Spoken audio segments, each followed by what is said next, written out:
This is problem 5H. So for this, when t equals 0, the train has a speed of 8 meters per second, which is increasing at 0.5 meters per second squared. Determine the magnitude of the acceleration of the engine when it reaches point A at t equals 20 seconds. Here, the radius of curvature of the tracks is rho sub A equals 400 meters.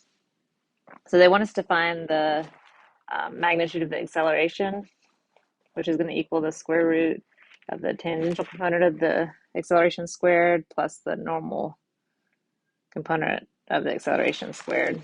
So we need the tangential and the normal acceleration.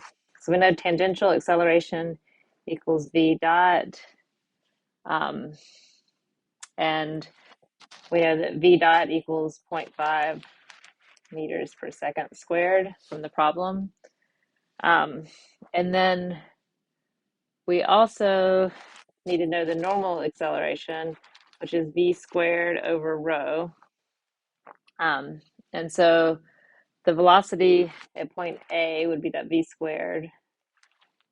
So velocity at A, let's see, we know rho, so VA squared over, and they said rho was what, 4, and write it down, 400 meters.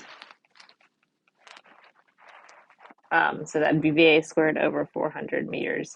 So we need to know the velocity at A. The velocity at A is going to equal the initial velocity plus the acceleration times time, and the tangential acceleration times time. And the initial velocity was 8 meters per second. And then the tangential acceleration was 0.5 meters per second squared.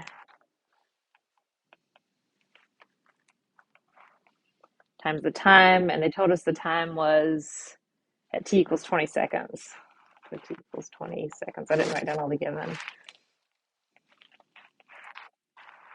So the velocity at A equals 8 plus 0.5 times 20, so that'd be 8 plus 10, so that'd be 18 meters per second. And so now we have that velocity of A, so we can find that normal acceleration is going to be that 18 meters per second squared. I'm just doing that equation, divided by 400 meters.